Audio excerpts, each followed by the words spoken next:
As you can see from the chapter heading, the 17th was Kit Arrival Day. We got to the build site bright and early before the truck and container was supposed to arrive. The problem we had was that the ground was still muddy from all the rains, though today it looked like it was going to be beautiful weather for unloading. To help with the mud issues, we decided to pour 3 bags of gravel onto the path between the road and our stationary container so that the heavy bobcat wouldn't create a muddy mess. Well, our first excitement of the day is that the shipping container with our kit arrives an hour early. That's it pulling in right now. So the good news is we won't be late. So we just don't have our whole crew here yet to unload it, but they'll wait till the scheduled time and then start the clock on our 2 hours to get it unloaded. But there are 650 pieces of just the boat, not including the pallets and mast, boom and stuff. So that's going to be quite a job to get that out of there in 2 hours. So here we go. The first thing we had to do was cut the official seal off the back of the freight shipping container. Then, as 8:30 a.m. rolled around, the truck driver moved our container into position to be unloaded. Hey, after thousands and thousands of sea miles, all the way from South Africa, across the Indian Ocean, to China, across the Pacific, it's finally here. We were about to get our first look at how the kit was packed and see if any of the boat parts had taken damage during transit. We were so excited to see the kit after a whole year since we first contacted Schionning Designs. At long last, the kit for our Solitaire 1520 Performance Cruising Catamaran was at the build site. At this point, most of our crew wasn't here since we hadn't expected the truck to arrive until 9 a.m., but the driver let us get started a bit early. Phil climbed up to take a look at the kit layout in the container, so I handed him a camera. So it's a little different than the picture. There's some wrapped pieces on top, so it's a little bit different than we expected, but that's all right. We can adapt and conquer. In the front here is the forms that we're going to take off first. Sadly, it turned out that the wooden form pieces were on a huge double-wide and long pallet, which meant our Bobcat forklift couldn't remove that pallet and its cargo from the container. So, we had to move the form pieces by hand, one at a time, onto a new pallet. Phil and Brian got to work and some of the crew started to arrive to help. These wooden forms will be used to create some of the curved shapes of the boat. After hand-loading them onto a pallet, the Bobcat moved them over to a temporary location in the alley. We didn't want to send the Bobcat onto the soft ground of the lot and tear it up right where we would be building the boat soon. Here they all are after being unloaded. None of these wood pieces would be part of the finished boat since they're just forms for construction. Now we got to the first of the pre-cut foam panels. These first 2 groupings were the only pieces wrapped in plastic and tape, but we would soon find out that the rest were stacked in a loose, though neatly organized, multi-layer pile. With more of the crew now arriving, we could carry these 2 heavy sets of pieces and put them on a pallet. This is where we made our first miscalculation of the day. Our plan was to sort all the loose pieces into their types before we decided where to put them in our stationary container. That way, we could put the ones we would need later in back and the ones we need sooner in front.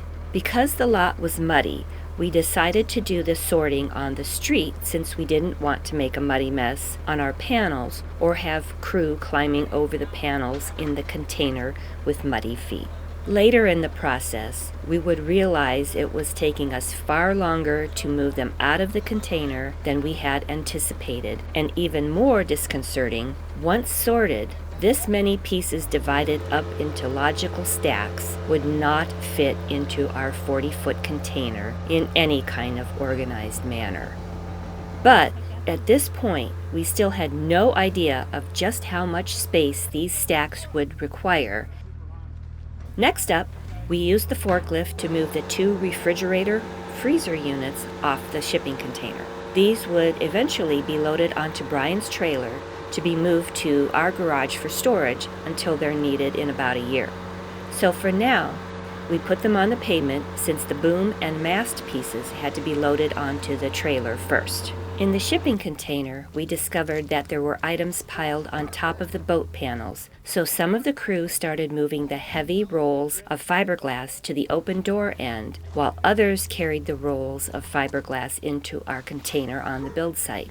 Phil went in to show them where the rolls should be placed in back. Our largest panels are 28 feet long, so with a 40-foot container, there would be room at the back for these kinds of supplies. Now we're getting to the main job, unloading all those loose foam panel pieces, all 650 of them. It's hard to see from here, but those panels go back 28 feet from that leading edge of the stack. They were layered like Tetris pieces, and the crew had to remove layer after layer and hand them to waiting crew to be taken to the sorting area. We could have piled them on a pallet and used the forklift to move them, but that stacking process would have slowed down the work, and we had enough crew to have a constant line of people moving the individual pieces. At this point, we were starting to get worried about the 2-hour time limit we had to unload the container. We were already behind schedule since we had not anticipated that the form pieces would be on a giant pallet, so unloading those by hand had taken the better part of an hour, which was not something we had counted on in our plan before seeing the kit with our own eyes. So, our great volunteers just walked all 650 of the pieces to the sorting area while 4 crews stayed inside the container, moving each piece to the door for pickup. So this is the sorting area. We have 30-some stacks of different things like the bridge pieces or the hull pieces or the salon furniture, and we're sorting them all into different stacks as we unload them from the truck, which is down there. And so we have a crew unloading, a crew carrying them over, and a crew who are the sorters. So that way we can put them into our container in the correct order of use. So we don't want to just throw them all in there. So we're going to sort them, we're going to shrink wrap them, and we're going to put them into the container in the right order. Now came the first of 3 very heavy pieces, the wrapped boom. We had already decided to keep the boom and mast at our house so they wouldn't take up room in the shipping container, since we would not need them for 2 years when the boat was all done and in the water. To fit the boom on the same trailer that the Bobcat came on, we had to move the scoop attachment to make room. Some of the crew helped push it onto the forks for quick removal. Once that was out of the way, the rest of the crew could pick up the heavy boom and place it onto the trailer. What they didn't know was that the boom was the easy part. It had been stored on top of the foam panel stack, so all they had to do was pick it up, move it to the edge of the container, then have some other crew members move it onto the trailer. Next up, we moved the 4 sails from Ullman, starting with the heaviest one, the mainsail. That sail weighed in at around 200 pounds, though that's just a guess. As you can see, it took Phil and 2 other crew members to lift it out of the container. They didn't take it far, since these sails would also be going back to our garage on the trailer. But temporarily, we needed to keep the trailer clear for the main event, the mast pieces, which would be coming soon. But before we could get to that, we had to move a few hundred more foam panel pieces to the sorting area. Then came the most difficult challenge of the entire day, moving the 2 aluminum mast pieces. The reason we decided to move the mast pieces at this stage, before removing the rest of the foam panels, was because it allowed some of our crew to stand on the panels, which acted as a raised, flat surface. That allowed most of the moving crew to reach the suspended mast pieces without standing on a ladder or box, and made it so that we could walk the mast pieces to the end of the container. However, that would not be easy. The issue was simple. Each of these are extremely heavy, and both mast pieces were hung together from the ceiling of the container, by ratchet straps. As they were configured, we would have to lower them at the same time. Several plans were discussed for getting them down, but in the end, Phil decided that he wanted to separate them with dedicated straps rather than trying to lower them together. That way, we could lower just one mast section at a time. This ended up being a good idea since each of the mast pieces turned out to weigh a lot, and this way we could remove the straps while holding the mast piece rather than needing to move one of the two out of the hanging straps or set the mast pieces on the edge of the foam panels, which would have damaged them. Once the two sections were separated onto their own set of straps, Michael started letting the ratchets drop, one strap at a time, slowly lowering the first heavy mast piece in jerky stages. We made sure to keep any crew out from under the lowering mast section so that there would be no accidents as it was lowered in several sudden short drops. However, the process went smoothly and the mast was eventually low enough to lift by muscle power. With the first mast section down, the crew lifted it while others removed the straps for that mast piece. Then it was ready to move to the end of the container. Once free of the straps, it took about 10 of our crew to carry the heavy mast section and lower it down to more of our crew waiting on the pavement. As you can see, the mast was completely wrapped in plastic and wood slats to protect it during shipping. We left that wrapping on the mast since there's no reason to remove it until we need to step the mast 2 years from now. They made the handoff without an issue, and then some of the crew inside the container hopped down to help the rest of the crew with this heavy mast so it could be placed onto the Bobcat trailer, which was parked right behind the shipping container. It took nearly all of our crew to get this mast section down from the ceiling of the shipping container and onto the trailer, but the entire procedure went to plan, and the first mast section was placed safely next to the boom, ready to be transported to my house a couple minutes away. But now we had to load the second mast piece, plus the sails and refrigerators before heading to our house. Then they had to repeat the whole sequence for the bottom section of the mast. Some of the crew got back into the container and began the lowering sequence to bring the mast down by using the ratchets. Once at a decent height, they carried this section of the mast to the edge of the container and lowered it into the hands of the waiting crew outside. The crew worked together like a well-oiled machine, and everything was going smoothly until we ran into a slight hiccup. As this longer mast section emerged from the container, the leading edge reached the forward wall of the trailer, yet the mast end had not yet cleared the container door. What we discovered is that this lower section of the mast was longer than the upper section that had already been removed. So now we couldn't swing it onto the trailer. But Brian quickly moved his trailer forward a few feet, which allowed the end of this mast section to clear the edge of the container. Then the crew could finally lift it over and onto the trailer, though they did knock Todd down in the process. But no harm, no foul. Now the boom and both sections of the mast were safely on the trailer, where they were ready for transport to storage at our nearby house a couple of minutes away. Now it was time to move the remaining laminated foam panels out of the container. These were the largest panels, some of which are the full 9 feet by 28 feet in size, so they were placed at the bottom of the stack or were standing upright attached to the wall of the container. These panels required 4 or 5 crew members per panel. By now, nearly 3 hours had passed, and the bright sun had dried out the yard somewhat, so we could now walk on the surface without getting completely muddy. So we decided to move these big panels onto the lot of our build site. The dark section you can see was the muddy part. The lighter area has gravel. Phil and 3 more crew members inside the container stood up each large panel and then slid them to the end of the container, where some of our waiting crew could then lift them up and carry these heavy panels onto the build site. This piece is one of the panels for strip planking the canoe portions of the hulls, and one of the only panels we must cut ourselves. Finally, we were down to the largest panels, which were attached to the side of the container by ratchet straps.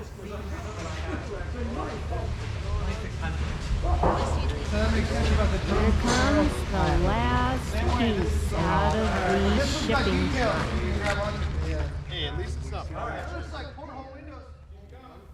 The unloading of the container had taken us 3 hours, so we'll have to pay for the extra hour the driver had to wait. The thing is, the way this was packed, there was no way to move it out faster since it all had to be done by hand, and we had a lot of crew helping. Now that the container truck had left, we tried to start to stretch wrap each of the sorted panel sections. This turned out to be too difficult as the panel pieces were very slippery between each other due to the peel ply attached. We also realized that these groupings of panels were not going to fit in our shipping container sorted like this, and we didn't want to just toss them back into a big unorganized pile, as this would make finding the next panels we need nearly impossible.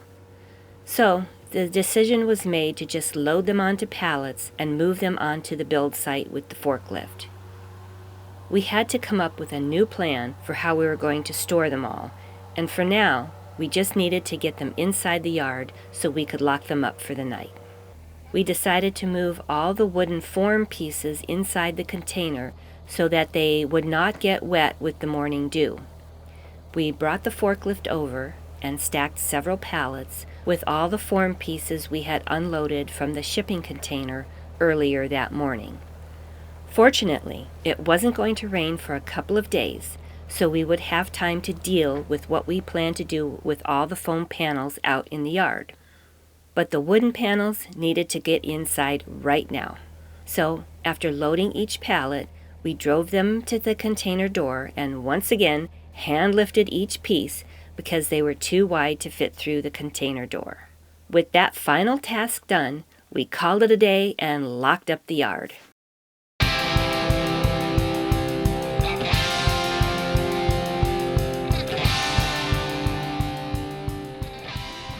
Well, it's the following day after the unloading of the shipping container, and we just ran out of time. It was getting dark, and so we had to just put the sorted piles onto the lot, and I'll show you. That would be over here. And today, just the three of us are over here, and we're stacking these things onto pallets, and they're all still grouped, with the exception of the big ones there. But all the little ones, like down here, are still grouped by what they are that we sorted yesterday. And the idea is that we wouldn't have done this, because this is a lot of work of stacking when they just need to go into the shipping container. But there's two problems with that. The first is that the shipping container is not large enough to sort these in such a way that we can access them easily. We can get them all in there, but then it would just be this big mass of panels in there, and we couldn't get to what we needed next. So we're going to get another shipping container. It's going to be delivered next week, a 20-foot long container. And that container is going to go right over here, and where this gravel is, and it'll be the door facing that door. It'll be offset slightly so that we can pull long panels out of the other one. But we're going to have a separate shipping container here because we just don't have enough space to keep things organized. But the problem with that is that shipping container, it's going to take a few days to get delivered, and the rain again with the atmospheric rivers in California this year, the rain, 2 storms are coming, starting one tomorrow and then one midweek. And so we're not going to have the shipping container soon enough, and we don't want to stuff this all in a mass inside the other shipping container. So we're just going to leave it out, but we're going to cover it all with plastic. And so that's why today we put it all up onto pallets so that it's off the muddy ground, and we'll be putting plastic over all of it to just keep the water off. We'll get the other shipping container in, then we'll organize it into the 2 shipping containers, leaving us room to find what we need next. So that's what's going on today. Oh, and one more thing. You can see that there's some up on top of my Jeep here. That's because there are some things that we don't need for a very long time. And so to make even more room, we're going to take some of that stuff, like the ones that you are seeing inside the Jeep right there are the galley furniture. Well, we don't need the galley furniture to build the main structure of the boat, so we'll bring that back later. And there's a few other stacks that'll end up going back to my house and stored in the garage or in a shed I have there. So that'll help us again in the organization and not have too much in these 2 shipping containers. So for example, in these stacks, if you look at this one right down here, you'll notice that it says HLM4. That's because that's all the helm pieces right there. And then right next to here, you'll see it where it says mid, like P12 or port. And what these are the port and starboard mid portions of the hull area. So very simply, mostly these are the heads in the center of the boat, and so that's all in this stack over here. And so over there we have a whole nother grouping. So each one of these is a different thing. Like this is the BEE web there. That's the bridge deck web that goes under the flooring of the boat to strengthen the bridge deck up. So that's on that pallet. So anyway, we've organized it, and we'll get it into the shipping container eventually, organized so that we can get to the things that we need to get next. Now this huge stack you see over here is a whole conglomerate of different pieces. It's not an organized stack, but they're all the large pieces that we're just going to use because we have to cover it with plastic. We just wanted to get it to a big piece that we could put a huge piece of plastic over to protect that. But a lot of that is is bulkheads and things like that. So we'll be getting to those pretty early on in the build. But those are all going to end up in this shipping container eventually, all those big pieces. So we'll resort it out at that time.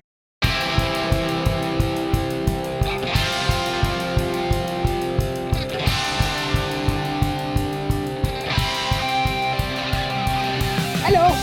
Everybody turn around and say hi to the camera. Hi, camera! This here is future crew on the boat, and the only way that they get to be crew is if they work on the boat. Come on in. Come on in. First thing in our tour of the watch port is this flag right here. This flag is the starboard bow of the boat where it's sitting here. That flag is the port stern, so you can see how big this boat is going to be. Now, that's really big square footage, right? Now let's talk about how tall it's going to be. See that thing? By the time we put the thing up on its to work on it, and then we go all the way up to the top of the boat, it'll be not quite twice as tall, but close enough for visual. It's really tall. We're bringing a crane in. You'll be picking it up right here, taking it in the air, moving it over and dropping it onto a flatbed, 50-foot flatbed out there. Then it goes down to the water, the same thing happens down there. The crane comes picks it up again.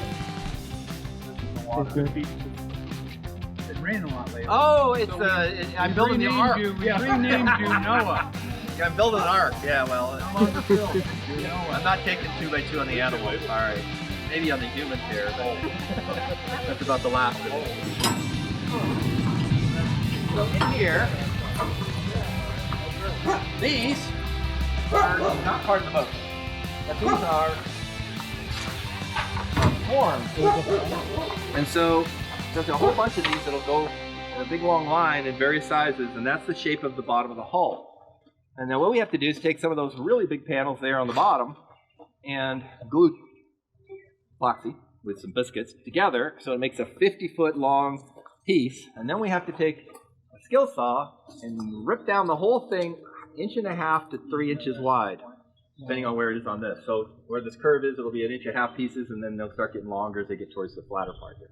But you put strip after strip after strip, 50 feet long, to make this curve right here. Hey, everybody say hello. Hey, hey, over there.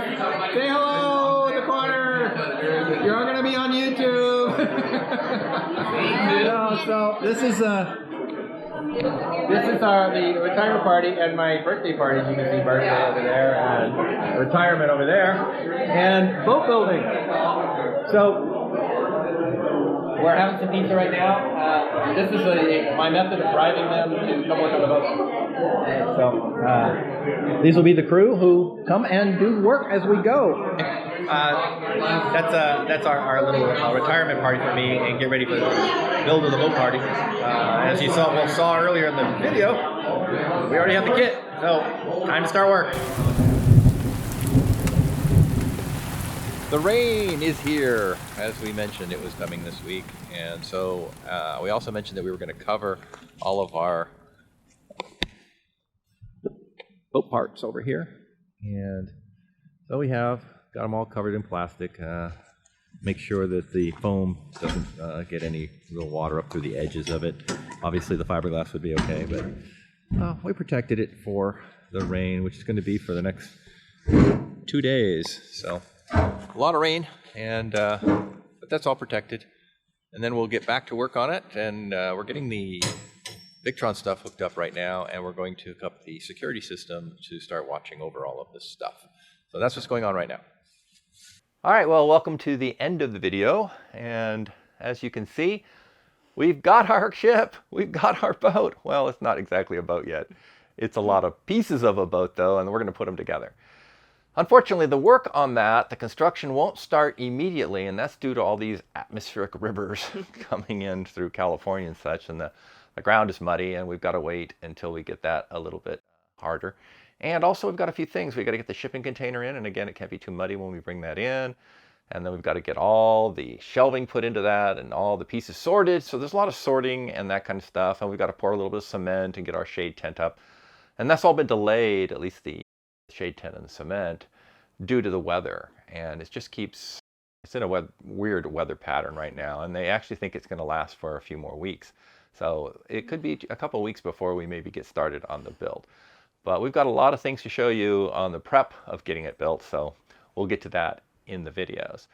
But for this video, I want to do one special thank you to all of our crew members who showed up and worked so incredibly hard moving something like 900 pieces of a boat, and then moved them twice because of the way we had the sorting and stuff.